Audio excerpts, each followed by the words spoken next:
One of the things that I'm getting increasingly interested in is lucid dreaming.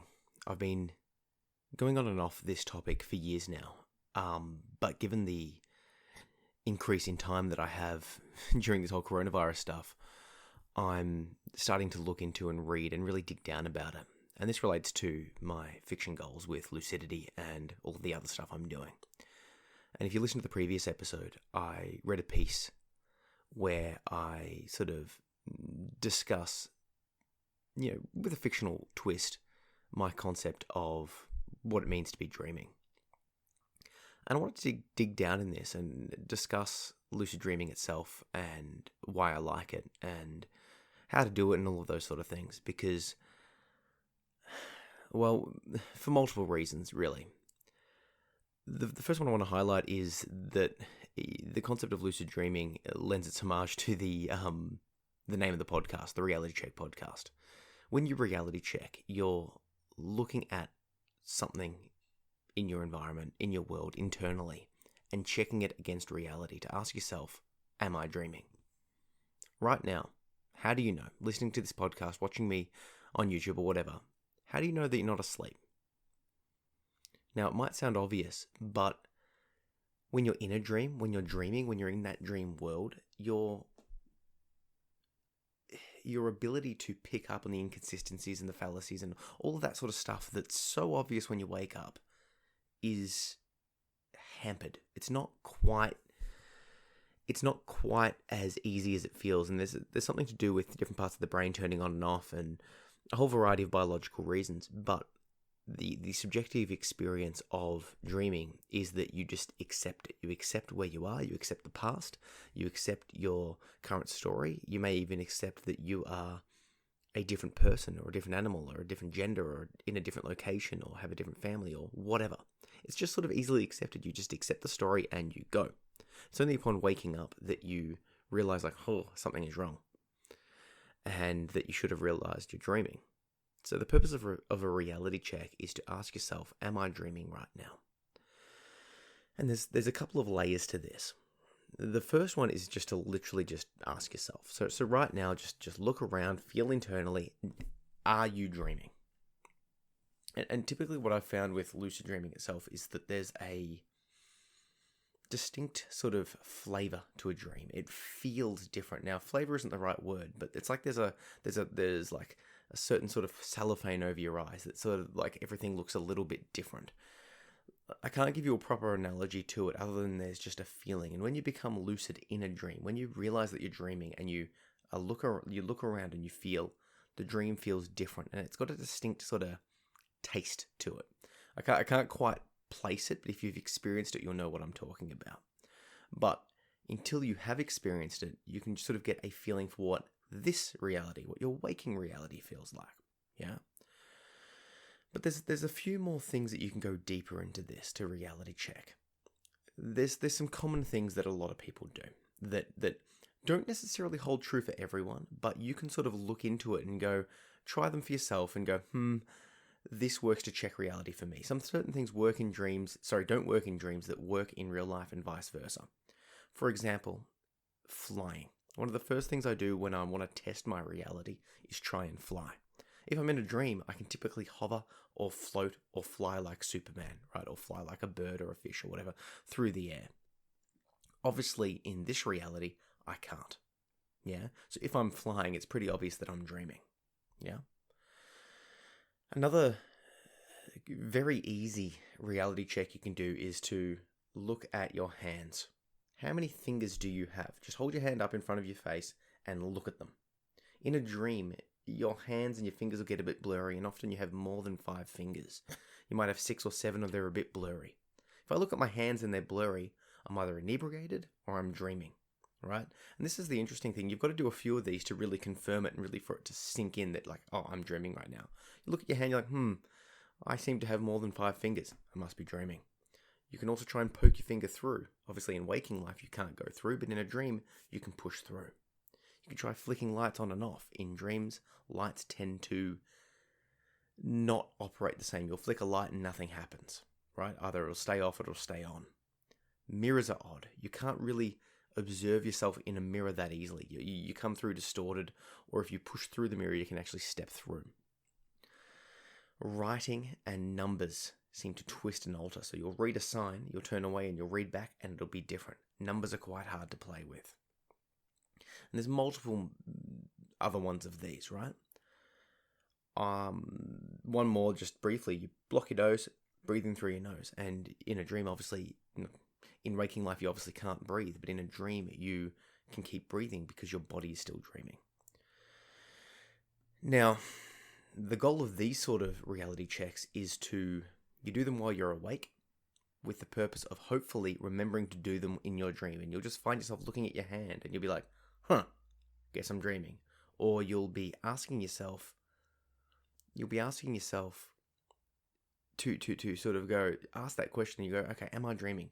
What can I do about that dream? I'll push my hand, I'll look at my hand, I'll try and fly. And you're hoping to just trigger that response. And then you do it. And then you confirm it. You do a few of these in a row and you go, okay, I'm definitely dreaming. And when you find out you are dreaming, when you confirm you're dreaming, you can do whatever you like. And we'll talk about what you can actually do in the lucid dream a little bit later on. Because there's a second sort of reality check that I find to be far more personal and therefore useful. They're basically like dream signs, things that happen exclusively to you. Either reoccurring dreams or themes or things that happen in dreams that give you personally a sign of your own dreaming. So for me personally, when I have nightmares, I rarely have them, but when I do, it's always water-based. A tidal wave is coming in, or it's massive downpours, or I'm drowning in some capacity. So that's a sign to me. If I find that there's a tidal wave, in the news or on the horizon, I'm probably dreaming. If I find that I'm in some water-based trauma situation, I'm probably dreaming. That's personal to me. Another one for me personally is that I'll find myself fighting people and my dream self, my body is weak. It either doesn't work or I'm very weak comparative to real life. And I know my body well enough in waking life. I do a lot of martial arts, a lot of lifting, a lot of exercise, and I know how my body performs. And then I find myself it's not working. Must be dreaming, okay? And the third one is when I'm struggling to remember a list of numbers or struggling to handwrite something.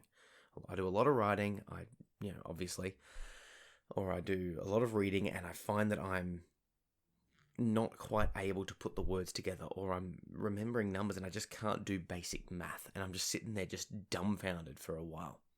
In waking life, simple addition and subtraction, no factor. Or just writing out, handwriting stuff. It's not hard to copy down a sentence. But in my dreams, I struggle with that. So if I find myself struggling with basic maths or writing, that's for me to one of these dream signs to go, am I dreaming? Yeah? There's a few more of these personal dream signs that I'm not going to go into, but you get the point that you will start to realize that when certain things happen or that there's certain commonalities, and if you start to recognize that, you will be able to take action and get lucid. So why would you want to get lucid? Why would you want to bother with all of this? The main reason is, there's multiple reasons, but one of the best reasons is it just simply feels good. There's this feeling of when you realize you're dreaming, it's like waking up. It's revelatory. It feels good. There's this thing like you look around and you're like, oh my God, this is a dream. And this rush of awesome feelings just floods your body and you're like, yes, this is great. Now, often when you first start at least, that feeling is enough to wake you up. You just go, whoa, I'm dreaming, and then bam, you're too excited and you wake up. Over time, you get over that and you get used to that wake up feeling. But if you find yourself waking up too quickly, or if you find the dream fading when you are lucid, there's a few things you can do to stay in the dream. First one is rub your hands together, rub, or move your body really fast, or spin around in a circle, right? Strong movement, quick movement gets you there.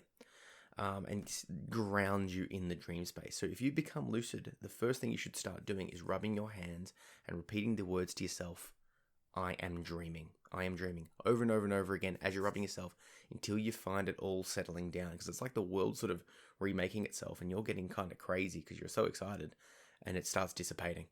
You ground yourself, rubbing your hands together, saying, I am dreaming, I am dreaming, I'm dreaming. Because the other risk is that you don't wake up, that The other risk is that you forget that you're dreaming, right? The other risk is that you forget that you're dreaming and you slip back into a regular dream. And upon waking, you're like, oh, wow, I was dreaming. I was lucid, and then I lost it, right? So there's a couple of things that you can try there. Rub your hands, spin in circles, all that sort of stuff. So like I said, it feels good to lucid dream. It's just, there's this elation feeling. But what else can you do with it? I like the concept of exploring my mental state, exploring my psyche, meditating, all of that sort of stuff. So the idea is that, when you're in a lucid dream, you're actually literally inside of yourself. Now, there's different theories as to what plane of existence you're on and all of that sort of stuff, but at the base rate, you're in a new state of consciousness.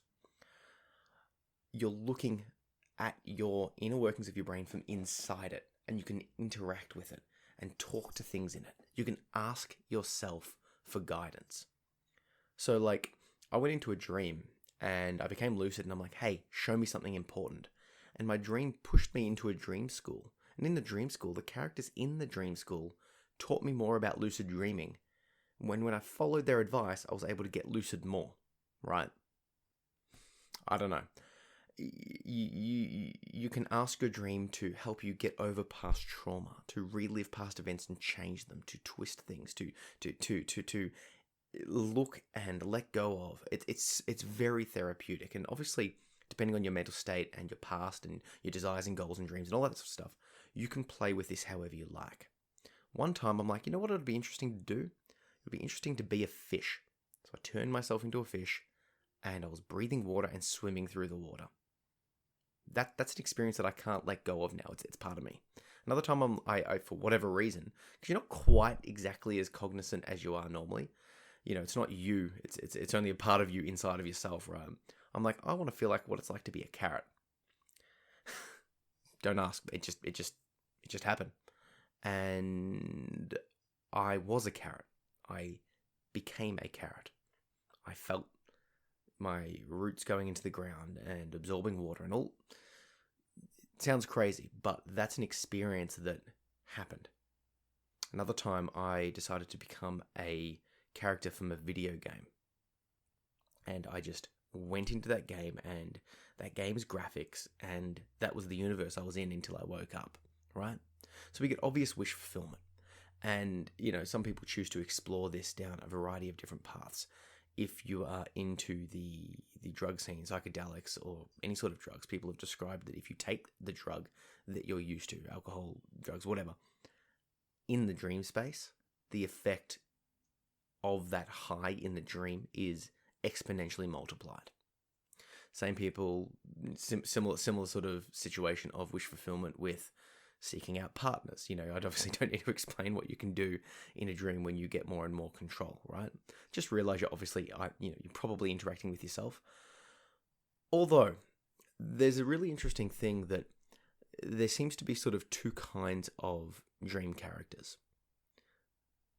There's the sort of like, almost like the NPCs that are just there, and they sort of don't have a personality, and they're just sort of like just standing around doing whatever. And you can sort of speak to these people however you like, do whatever you like to them. It doesn't matter. There's no response, right? They're just sort of bodies that are just there, right? And then there's another sort of dream creature, person, whatever, that it's almost like they live in that place and they've got sass. It's like you speak to them and they start getting uppity. If you try and take them with you, or do something with them, or speak to them in a way that's not respectful, or disregard the place, their house that you find them in, they arc up at you. They get angry at you. They fight back. It's really, I don't know, it's confronting when it first happened, because I've been dreaming for a while, lucid dreaming for a while, and then all of a sudden these characters start having issue with me. And then when I stepped back and I sort of looked at them as a entity that deserves respect, right? That needs to be treated with consent, that, I can't just treat like a fiction. They started helping me, and they started coming to me repeatedly, and they, were guiding me around and giving me advice and all of this sort of stuff, rather than getting angry at me and sort of attacking me. Sounds crazy, sounds odd. If you've lucid dreamed, you probably have met these people. Okay, and it's an interesting experience. The main draw for me is just the inner world, inner look, the Anaeronaut, the exploration of my subconscious from a different perspective. I'm obviously a massive meditator, and I find that the more that I meditate, the deeper insights I get into myself in waking life, and I also find the same benefits from the dream life. And on the topic of meditation, the more I meditate, the easier it is to lucid dream. I feel like there's a direct correlation between mindfulness, the ability to focus. So mindfulness practice as in paying, non-judgmental attention to the present moment, just seeing things for what they are. There's a link between that skill and getting lucid in a lucid dream. And in addition, there's also a link between developing focus.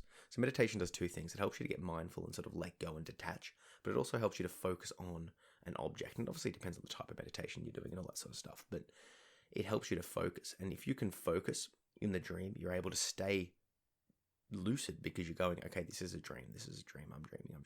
You're repeating that to yourself. You're not getting off topic. At least a part of you is. Part of you is repeating that mantra, I'm dreaming, whilst the rest of you is doing whatever you want in the lucid dream. And being mindful helps you to see it for what it is and step back. You recognize that dream taste. You recognize the dream signs. You recognize all the different things. It causes you to reality check.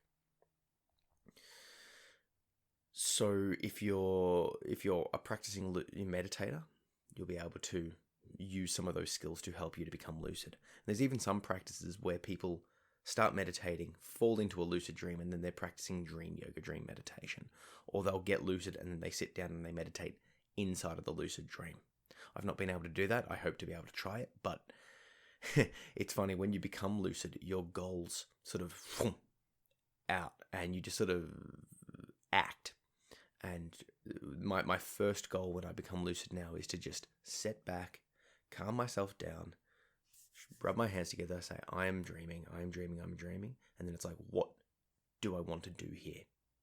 So my next goal, when I get lucid again, is to meditate in the dream. Yeah. A previous goal of mine was to ask the dream, show me something important. But I had to come up with those goals prior to getting lucid, because otherwise I got lucid and I just sort of went with first impulses. Fun, but you sort of get a bit over that over time.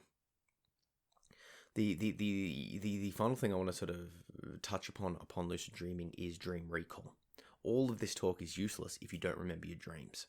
So I'm lucky enough to remember my dreams quite regularly, but if you're struggling to recall, they suggest talking about having a dream journal. So a voice recorder or a pen and paper or your phone or whatever beside your bed. So that as soon as you wake up, you write down, you record, you take note of your dreams. I've made this digital in the sense that I've put a little medium publication called the Dream Journal, where I'm just semi-regularly just updating the Dream Journal with my dream records. Just a little sort of fictionalized story of the dreams that I've had. So I'll put a link below to the Dream Journal so you can check it out and have a look what I'm doing, and you're welcome to contribute as well if you want to do it that way, and we can check each other's dreams out and all that sort of stuff.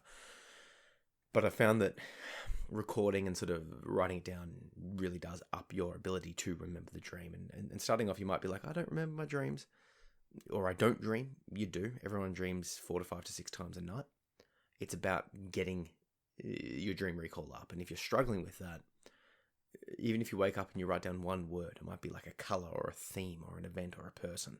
And then over time, you'll get better and better and better until you remember your entire dream or multiple dreams in the night.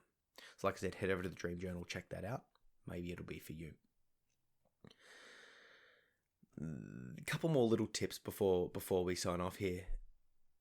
Just talking about the concept of lucid dreaming will get you more likely to be lucid. I guarantee you a couple of you, just from listening to this podcast, will get lucid tonight because it's been, talked about a lot. The more you reality check, the more you talk about it, the more you think about lucid dreaming, the more chance you will have of getting lucid and getting down that path. It's like your brain's priming yourself. So one of the practices that I've read that it's been quite successful for some people is before bed, they'll look at their hands and they'll say, tonight when I'm dreaming, I'll see my hands and realize I'm dreaming.